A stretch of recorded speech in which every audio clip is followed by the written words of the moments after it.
Bun kan lagi rame ya kemarin di sosial media tentang pemberitaan bahwa ada ibu tiri yang menyiksa anak sambungnya sampai sempat dibawa ke rumah sakit sampai akhirnya meninggal. Melihat fenomena ini seperti apa sih dari Bunda Romi sendiri? Ya, sebetulnya kan kalau idealnya orang tua itu kan harus memberikan kasih sayang ya. Tapi kalau ini kan ibu sambung, artinya dia tidak punya hubungan darah dan mungkin juga dia menerima anak ini karena dia kawin dengan ayahnya.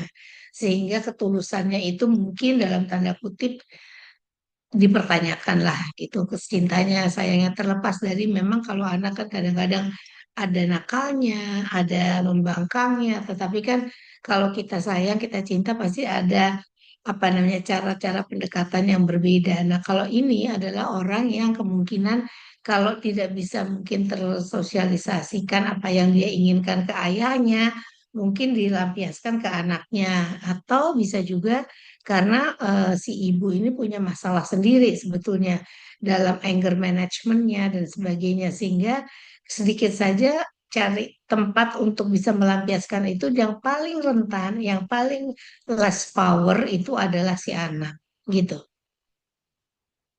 Apa yang tadi Bunda bilang pelampiasan itu adalah faktor yang mendorong akhirnya ibu tiri ini melakukan kekerasan gitu, Bun?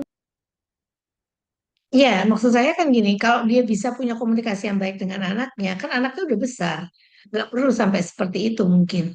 Tapi karena dia merasa punya power lebih banyak dan dia juga menurut saya mengekspresikan apa namanya ketidaksukaan dan sebagainya itu tidak dengan kata-kata, tapi dengan tindakannya seperti itu gitu loh.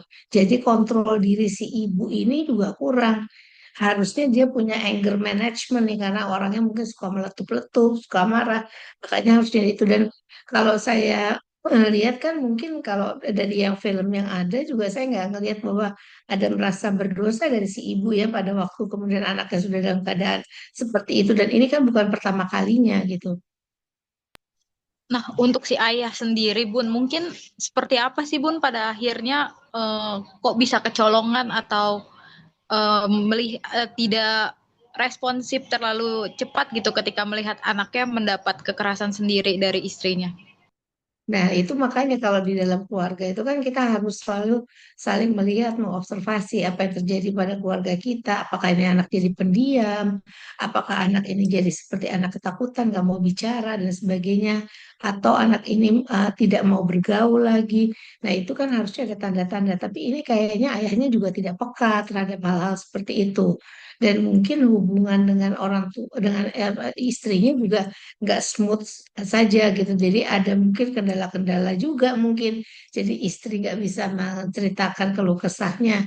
Anak kamu tadi gini gini gini. Ayah juga tidak melihat secara apa namanya terhadap apa yang terjadi di lingkungannya gitu. Ini kan ibunya juga ibaratnya kemampuan moralnya kan harusnya berpikir mana yang baik, mana yang buruk. Masa mendidik anak sampai seperti itu?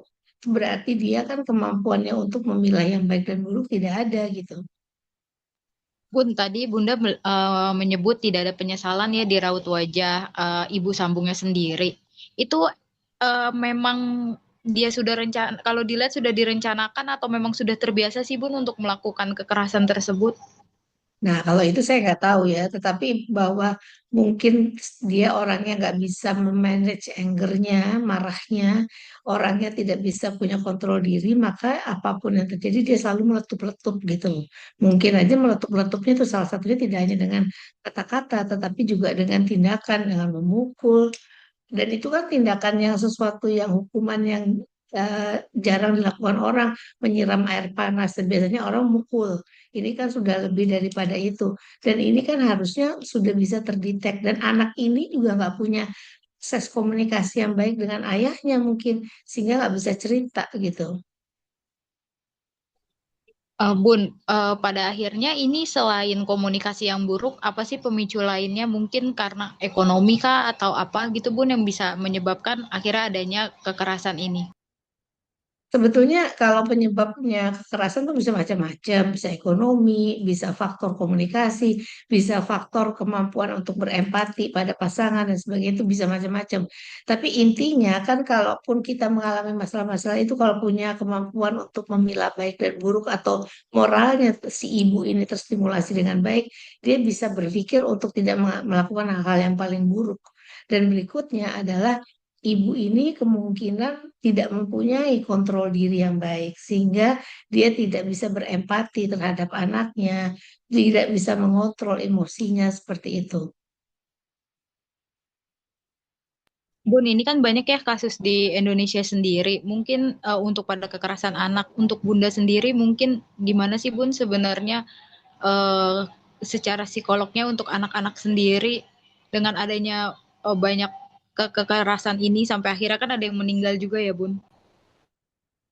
Maksudnya gimana? Anak-anak ini kan anak gak punya power ya, jadi susah kalau kita bilang anak-anak harus bagaimana. Kita yang dikelilingi, mengelilingi anak ini yang harus punya kepekaan, punya tenggang rasa, punya kemampuan kontrol diri dan sebagainya. Dan ini kan sebetulnya anak itu punya sifat dan gaya dan cara yang berbeda-beda. Kalau dia nggak diarahkan, mungkin saja dia bisa menjadi anak yang kemudian suka membangkang, suka marah, sehingga itu memicu emosi dari orang tuanya juga gitu. Jadi kalau menurut saya anaknya itu terbentuk menjadi anak seperti apa juga mungkin karena orang tuanya kasih contoh yang seperti itu. Jadi mungkin harus dipikirkan adalah orang-orang yang ada di sekelilingnya untuk kalau misalnya memberikan arahan, memberikan disiplin dan sebagainya bisa dipahami anak dan tanpa menghukum pakai kekerasan gitu. Bun, kalau untuk secara psikolog, apa sih Bun dampaknya terhadap anak atas kekerasan secara verbal maupun non-verbal Ya, sendiri Bun? dampaknya bisa menimbulkan kecemasan, trauma, dan bisa berdampak ke masa depan anak ini.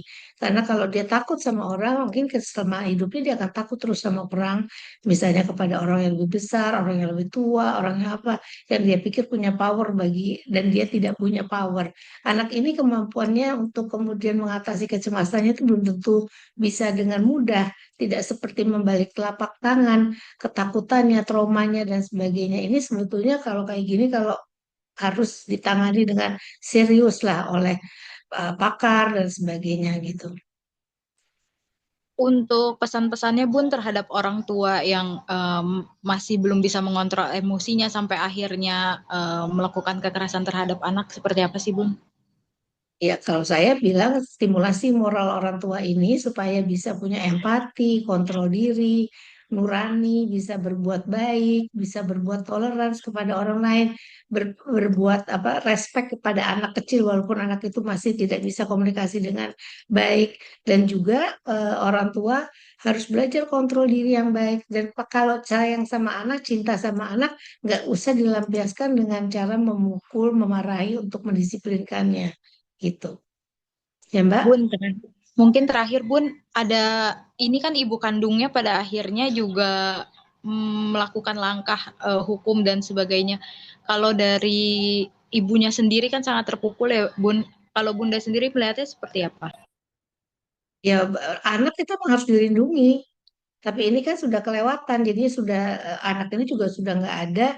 Tapi kalau ibunya minta apa namanya penanganan hukum terhadap orang yang melakukan, ya itu menurut saya ada baiknya untuk dilakukan gitu pada jalurnya lah gitu.